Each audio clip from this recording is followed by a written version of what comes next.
ومن يطع الله ورسوله فقد فاز فوزا عظيما الله أكبر الله أكبر لا إله إلا الله والله أكبر الله أكبر ولله الحمد قال الله تعالى في موضع آخر اقترب للناس حسابهم وهم في غفلة معرضون وقال رسول الله صلى الله عليه وسلم من صام رمضان ثم أتبعه ستا من شوال كان كصيام الدهر رواه مسلم رحمه الله عن عائشة رضي الله تعالى عنها قالت قال رسول الله صلى الله عليه وسلم أحب الأعمال إلى الله أدومها وإن قل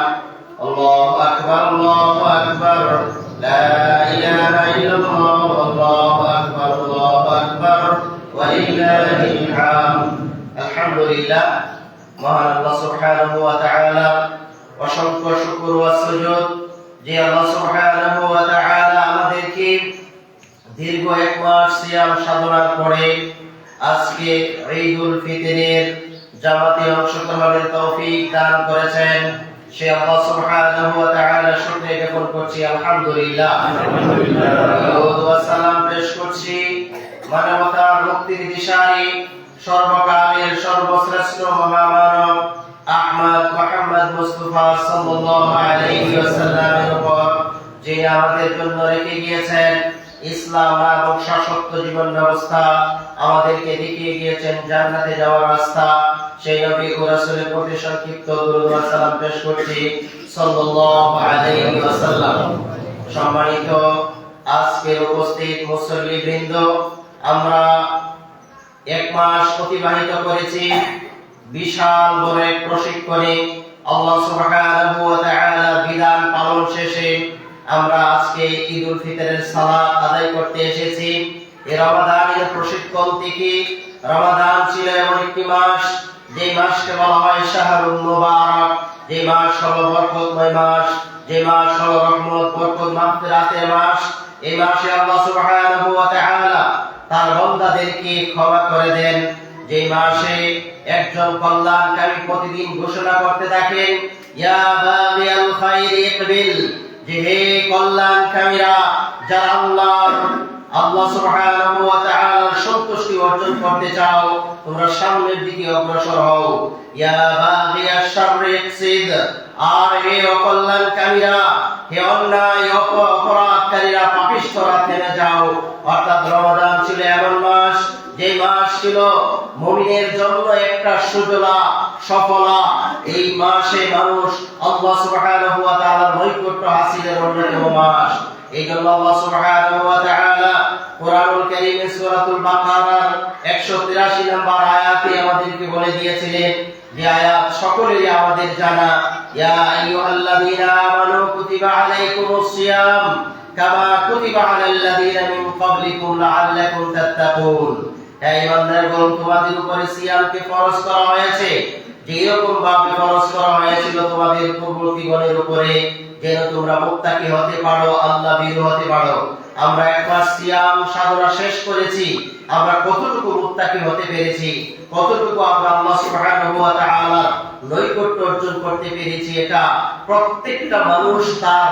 আমলের ক্ষেত্রে জানা আছে যে আমি কতটুকু আমল করেছি এইজন্য আজকে ঈদের দিন আমরা আল্লাহ সুবহানাহু ওয়া তাআলার কাছে দোয়া করব আল্লাহ সুবহানাহু ওয়া তাআলার কাছে ক্ষমা চাইব আল্লাহ সুবহানাহু ওয়া তাআলা যেন আমাদের সেই বিষয়গুলোকে ভুলগুলোকে ক্ষমা করে দেন আল্লাহুম্মা আমিন কারণ ঈদুল ফিতর কাকে বলা হয় ঈদ শব্দটি আউদুল থেকে জাআদা ইয়াউদু যার অর্থ হলো বারবার ফিরে আসা আর ফিতরুন ফাতারা ইয়াফতির অর্থ হলো ভেঙে ফেলা যে ঈদের মাধ্যমে আমরা সিয়ামকে ইনকিতা করে দেই যে ঈদের মাধ্যমে আমরা সিয়ামকে ভেঙে নতুন করে আবার আমরা আরেকটি মাস শুরু করি সেই ঈদকে বলা হয় ঈদুল ফিতর আর আমাদের ইসলাম মুসলিমদের জন্য অত্যন্ত দুইটি আনন্দের দিন সেটা হলো ঈদুল ফিতর এবং ঈদুল আযহা রাসূলুল্লাহ সাল্লাল্লাহু আলাইহি ওয়াসাল্লাম যখন মক্কা থেকে মদিনায় আগমন করলেন তখন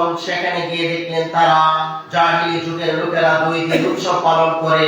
একটি নাম ছিল নিরুজ আর একটি উৎসবের নাম ছিল মেহেরজান। তখন রাসূল সাল্লাল্লাহু আলাইহি ওয়াসাল্লাম বললেন, قد أبدلكم الله بما خيرا منهما। আল্লাহ সুবহানাহু ওয়া তাআলা তোমাদেরকে এই দুইটা দিনের পরিবর্তে আর উত্তম দুটি দিন দান করেছেন। একটি হলো ইয়ামুল আযহা, কুরবানির দিন, কুরবানির ঈদের দিন ঈদুল আযহা, আর একটা হলো ইয়ামুল ফিতরি অর্থাৎ ঈদুল ফিতরের দিন। এই ঈদুল ফিতরের দিন আমাদের জন্য, মুসলিমদের জন্য সবচেয়ে গুরুত্বপূর্ণ একটা দিন। যেই দিন শিআর ইসলাম, যেই দিনকে বলা হয়, এই দিন ছিল মুসলিমদের জন্য আনন্দ উৎসবের দিন। এই আনন্দ উৎসব আমরা করতে হবে ইসলামের বিধিবিধান এবং ইসলামের সীমারেখা অনুযায়ী। ইসলামের সীমারেখার বহির্ভূত কোন আনন্দ উৎসব মুসলমান কখনো পালন করতে পারে না। কারণ মুসলমানদের যত নিয়ম কানুন আছে সকল কিছু কোরআন সুন্নাহ সম্মত। এই জন্য কোন মুসলিম তার আনন্দ উৎসব পালন করতে গিয়ে অশ্লীল বেহায়াপনা কখনো করতে পারে না। মুসলিমদের সন্তান কখনো এই ঈদের উৎসব পালন করতে গিয়ে বাজি ফুটাতে পারে না। মুসলিমদের সন্তানেরা মুসলমানদের ঈদের উৎসব পালন করতে গিয়ে কখনো নর্তকী দিয়ে নাচ গান বাজাতে পারে না। কারণ মুসলিমদের যে সংস্কৃতি আছে, ইসলামের যে সংস্কৃতি, সেই সংস্কৃতির ভিতরে থেকে, কোরআন সুন্নাহর ভিতরে থেকে আপনাকে সকল কিছু পালন করতে হবে। কারণ আমি মুসলিম, আমার যত নিয়ম কানুন আছে, আমার চাল চলন আছে, সকল কিছু হবে কোরআন সুন্নাহ সম্মত। এই জন্য অশ্লীল বেহায়াপনা এবং যুবক যুবতীদের অবাধ আচরণ এই ঈদের দিন অশ্লীলতা বেহায়াপনায় চেয়ে যাবে না। আপনার পরিবার, আপনার সকল যেন আমরা এই ঈদে আনন্দ উপভোগ করতে পারি। বেহায়া অশ্লীলতা এগুলাকে বাইরে রেখে আমরা যেন বৈধ যে সমস্ত বিধিবিধান আছে, যে সমস্ত খেলাধুলা আছে, যে সমস্ত কৃষ্টি কালচার আছে, সেগুলোর মাধ্যমে আমরা ঈদ যেন পালন করতে পারি। আল্লাহ সুবহানাহু ওয়া তাআলা আমাদেরকে তৌফিক দান করুন। আল্লাহুম্মা আমিন। এই আমাদের রমাদান থেকে আমরা আজ যা শিখতে পারলাম, রমাদানে যখন রমাদানের চাঁদ শেষ হয়ে ঈদুল ফিতরের চাঁদ, শাওয়ালের চাঁদ আকাশে উঠে গিয়েছেন, তখন দেখা যায় মানুষের মাঝে ও আমূল পরিবর্তন দেখা দিয়েছে। এর মাঝে অন্যতম একটা পরিবর্তন হলো মসজিদগুলো শূন্য হয়ে গিয়েছে। মসজিদগুলো একেবারে শূন্য হয়ে গিয়েছে। মসজিদে রমাদানে যেভাবে মানুষ সালাতে আসতো, রমাদানে যেভাবে কোরআন তেলাওয়াত করতো, কিন্তু রমাদান চলে যাওয়ার সাথে সাথে আমাদের ভিতর থেকে এগুলো সব চলে গেছে অধিকাংশ মসজিদে। প্রিয় ভাইরা আমার, রমাদান এসেছিল আপনি আমাকে পরিবর্তন করার জন্য, রমাদান এসেছিল আপনি আমার গুনাহকে ক্ষমা করার জন্য। কিন্তু রমাদান চলে যাওয়ার পরেও যদি আমরা আমার শয়তানি কর্মকাণ্ডে লিপ্ত হয়ে যাই, তাহলে আপনি আমি পরিবর্তন হতে পারিনি। আল্লাহ সুবহানাহু ওয়া তাআলা হয়তো আপনার তাকদীরে পরিবর্তন লিখেনি, আপনি দুর্ভাগ্যের অন্তর্ভুক্ত। এই জন্য আপনি রমাদানে যে প্রশিক্ষণ আমরা পেয়েছি সিয়াম রাখা, রমাদানের পরেও সারা বছর আমরা মাঝে মাঝে সিয়াম রাখার চেষ্টা করব।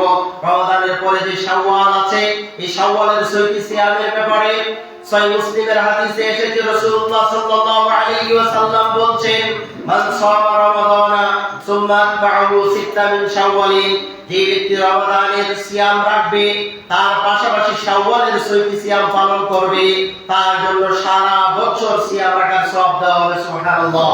কারণ প্রত্যেকটা মানুষের নেক আমল একে 10 দেওয়া হয়।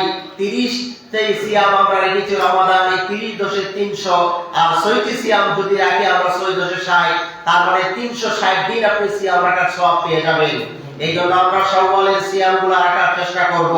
শাওয়ালের সিয়াম রাখবো, যে এই শাওয়ালের সিয়াম রাখার ক্ষেত্রে আপনি আমি কিভাবে রাখবো, একসাথে রাখবো নাকি ভেঙে ভেঙে রাখবো, বা এটা কিভাবে করা যায়। শাওয়ালের সিয়ামের মেয়াদ আছে, শাওয়াল মাস যতদিন আছে ততদিন। এই জন্য শাওয়াল মাসের ভিতরে আপনি 6টি সিয়াম একসাথে রাখতে পারেন, আবার ভেঙে ভেঙে রাখতে পারেন। এই ক্ষেত্রে আপনার ইখতিয়ার দেওয়া আছে। অনেকে প্রশ্ন করেন এই শাওয়ালের সিয়ামের ক্ষেত্রে তারাবিহের সালাত আদায় করতে হবে কিনা। না, শাওয়ালের সিয়ামের সাথে তারাবিহের সালাতের কোনো সম্পর্ক নাই। আবার দেখা যাচ্ছে অনেক মা বোনেরা এই শাওয়ালের সিয়াম 6টি রাখার পরে আবার সেমাই পিন্নি রান্না করে ঈদের দিন পালন করে যে আমাদের সিয়াম একেবারে শেষ হয়েছে না। এই ধরনের বেদাত কুসংস্কার করা যাবে না। আর শাওয়ালের সিয়াম রাখার ক্ষেত্রে আপনি আমাদেরকে সবচেয়ে বেশি সাবধান হতে হবে সাহারি খাওয়া থেকে। কারণ আমরা রমাদান মাস আসার পরে গরিব টাইম দেখে দেখে ক্যালেন্ডার দেখে দেখে আমরা রাত্রে 2টা থেকে কোনো মানুষ আর ঘুমাতে পারে না, বিভিন্ন মাইকে ডাকাডাকি করে আর এত মিনিট আছে।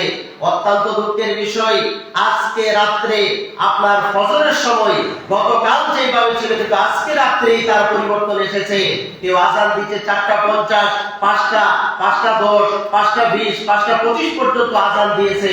কিন্তু মা বোনেরা যদি মনে করেন আযানের আগ পর্যন্ত সাহারি খাওয়া যাবে, এখন সুবে সাদিক শেষ হয়ে যায় 4:45-এ, এখন আপনি আযান যদি কোনো মসজিদে 5টা বাজে দেই আর আপনি যদি ওই আযানের আগ পর্যন্ত সাহারি খান, আপনার সিয়াম হবে না। এই জন্য ভালোভাবে বর্তমানে ডিজিটাল প্রযুক্তিতে আপনার ঘড়ি দেখে আপনি সেটা করার চেষ্টা করবেন। কারণ আমাদের দেশে সঠিক সময়ে আযান এই দেশের অধিকাংশ মসজিদে হয় না। এরপরে রমাদান আসার পরে আমরা সঠিক সময়ে সালাত আদায় করেছি, এটা আল্লাহ সুবহানাহু ওয়া তাআলার কাছে সবচেয়ে প্রিয় আমল ছিল। রাসূল সাল্লাল্লাহু আলাইহি ওয়াসাল্লাম বলেন, আহাব্বুল আমালি ইলাল্লাহি আদওয়ামুহা ওয়া ইন কাল্লা। আল্লাহ সুবহানাহু ওয়া তাআলার কাছে সবচেয়ে প্রিয় আমল হলো সেটা যেটা ধারাবাহিকতা ঠিক রাখা হয়। কিন্তু ধারাবাহিকতাটা একদিনই পরিবর্তন হয়ে যায়। আপনি রমাদান মাসে ফজরের সালাত আউয়াল ওয়াক্ত আপনি পড়েছেন, রমাদান শেষ হয়ে যাওয়ার পরে ফজরের ওয়াক্তর জন্য ওই হাদিস ফিট করেন, জাসফিরু বিল ফাজরি ফাইন্নাহু আযমু লিল আজরি।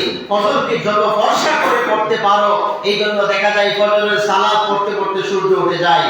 জোহরের সালাতের একই অবস্থা, আপনার মাগরিবের সালাতের একই অবস্থা। প্রত্যেকটা সালাতের ক্ষেত্রে আমরা এইরকম গড়িমসি করি। এই জন্য কোরআন বলে দিয়েছেন, ফাওয়াইলুল লিল মুসাল্লিন, মুসল্লিদের জন্য দুর্ভোগ। ওই সমস্ত মুসল্লি কারা? আল্লাযীনা হুম আন সালাতিহিম সাহুন, যারা সালাতের ব্যাপারে উদাসীন। এই উদাসীন এর ব্যাখ্যায় তাফসীরের কিতাবে লিখেছেন, আই ওয়াকাতিন আই গাফিলুন আনিল ওয়াক্তি, যারা সালাতের সময়ের ব্যাপারে উদাসীন। এইজন্য সালাতের সময় হলে আপনি সালাত আদায় করবেন। আফদালুল আ'মালি ইলাল্লাহ আস-সালাতু লিওয়াক্তিহা, আল্লাহর কাছে সবচেয়ে প্রিয় আমল হলো সেটা যে সময় মতো সালাত আদায় করা। এইজন্য আপনি আমি রমাদানে যেই রকম ভাবে সময় মতো সালাত আদায় করেছি, রমাদানের পরেও সময় মতো সালাত আদায়ের চেষ্টা করব ইনশাআল্লাহ। এরপরে রমাদানে যেভাবে আমরা কোরআন তেলাওয়াত করেছি, রমাদানে কোরআন তেলাওয়াত, রমাদানের পরেও যদি আপনি কোরআন তেলাওয়াত করেন, প্রত্যেকটা হরফের বিনিময়ে 10টি করে নেকি আপনি সারা বছরই পাবেন। এই জন্য রমাদানের পরেও আমরা কোরআন তেলাওয়াত করার চেষ্টা করব। রমাদানে যেভাবে অন্যান্য ইবাদত করেছি, সেই ইবাদতগুলো আমরা অব্যাহত রাখার চেষ্টা করব। রমাদান থেকে আমরা প্রশিক্ষণ নিয়ে সারা বছর যেন আমরা আল্লাহ সুবহানাহু ওয়া তাআলার নৈকট্য অর্জন করতে পারি, সেই তৌফিক যেন আল্লাহ সুবহানাহু ওয়া তাআলা আমাদেরকে দান করেন। আল্লাহুম্মা আমিন। সূরা আম্বিয়া 1 নম্বর আয়াতে আল্লাহ রাব্বুল আলামিন বলেন, ইকতারাবা লিন-নাসি হিসাবুহুম ওয়া হুম ফি গাফলাতিন মু'রিদুন, মানুষের হিসাব গ্রহণের সময় অতি সন্নিকটে হয়ে আছে, অথচ মানুষ উদাসীন। আপনি আমার হিসাব গ্রহণের সময় অতি কাছে চলে এসেছে। হয়তো আপনি আমি আজ আগামী রমাদান নাও পেতে পারি। এই জন্য আমরা সবসময় সাবধান সতর্ক থাকবো যেন আমরা ঈমান অবস্থায় থাকতে পারি। ঈদের দিনের অন্যতম একটা সুন্নাহ হলো রাসূলুল্লাহ সাল্লাল্লাহু আলাইহি ওয়াসাল্লাম যখন ঈদের খুতবা শেষ করতেন, বিলাল রাদিয়াল্লাহু তাআলা আনহুকে সাথে নিয়ে মা বোনদের কাছে চলে যেতেন। সেখানে গিয়ে তারা আপনার দান উঠাতেন এবং দান করার জন্য রাসূল সাল্লাল্লাহু আলাইহি সাল্লাম উৎসাহ দিতেন। কারণ ঈদের দিন দানের অন্যতম একটা মৌসুম। হাদিসের মাঝে এসেছে, মা বোনেরা ঈদের দিনে রাসূলুল্লাহ সাল্লাল্লাহু আলাইহি ওয়াসাল্লাম যখন বলতেন যে আজকে ঈদের দিন দান করার অন্যতম গুরুত্বপূর্ণ একটা দিন, তখন অনেক মা বোনেরা তাদের আপনার কানের জিনিস খুলে দিয়ে দিত, নিজেদের হলি কন্যা তাদের ভান্তিগুলা বালাগুলা পর্যন্ত খুলে বিলাল রাদিয়াল্লাহু তাআলা আনহুর হাতে দিয়ে দিত। এই জন্য ঈদের দিন আমরা বেশি বেশি করে দান সদকা করব, আমরা বেশি বেশি করে দান করার চেষ্টা করব। কারণ আল্লাহ সুবহানাহু ওয়া তাআলা বলেন, জাল্লাযীনা ইউনফিকুনা ফিস সাররাই ওয়াদ দাররাই ওয়াল কাযিমিনাল গায়যা ওয়াল আফিনা আনিন নাস ওয়াল্লাহু ইউহিব্বুল মুহসিনিন।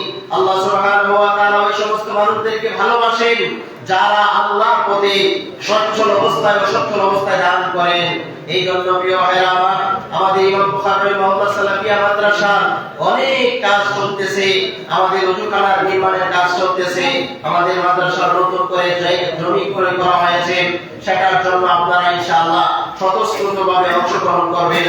সর্বোপরি আমরা দোয়া করি আল্লাহ সুবহানাহু ওয়া তাআলা যেন আমাদের সিয়ামের ভুল ত্রুটিগুলি ক্ষমা করে দেন। আল্লাহুম্মা আমিন। হে আল্লাহ, আমরা যত অন্যায় করেছি, অপরাধ করেছি, আল্লাহ তুমি আমাদের গুনাহগুলোকে ক্ষমা করে দাও। হে আল্লাহ, আমরা গুনাহগার, আয় আল্লাহ তুমি আমাদেরকে ক্ষমা করে দাও। আয় আল্লাহ আমাদের সিয়ামগুলোকে কবুল করো। হে আল্লাহ আমাদের কিয়ামগুলোকে কবুল করো। হে আল্লাহ আমরা যত কোরআন তেলাওয়াত করেছি, আল্লাহ সেগুলোকে তুমি কবুল করো। রব্বানা সালামনা আনফুসানা ওয়া ইল্লাম তাগফির লানা ওয়া তারহামনা লানাকুনান্না মিনাল খাসিরিন। اللهم اعز الاسلام والمسلمين، اللهم اخذل اليهود والنصارى والمجوسين. ربنا آتنا في الدنيا حسنة وفي الآخرة حسنة وقنا عذاب النار. ربنا افرغ علينا صبرا وثبت أقدامنا وانصرنا على القوم الكافرين. اللهم ارحمنا فإنك خير الراحمين، اللهم ارزقنا فإنك خير الرازقين، اللهم افتح لنا فإنك خير الفاتحين، اللهم احفظنا من كل بلاء الدنيا وعذاب الآخرة. توفني مسلما والحقنا بالصالحين. اللهم ارحمنا من المسلمين البنغلاديش، اللهم ارحمنا من المسلمين شيشان وافغانستان، اللهم ارحمنا من المسلمين البنغلاديش، اللهم ارحمنا من المسلمين الكشمير، اللهم ارحمنا من المسلمين في كل بلاد. اللهم تقبل صلاتنا وصيامنا وقيامنا وركوعنا وسجودنا وتلاوتنا القرآن. اللهم ارزقنا شهادة في سبيلك واجعل موتنا ببلد رسولك صلى الله عليه وسلم. الله أكبر، الله أكبر، لا إله إلا الله، الله أكبر، الله أكبر، ولله الحمد. إن الله يأمر بالعدل والإحسان وإيتاء ذي القربى وينهى عن الفحشاء والمنكر والبغي يعظكم لعلكم تذكرون. فاذكروني يذكركم واشكروا لي ولا تكفرون.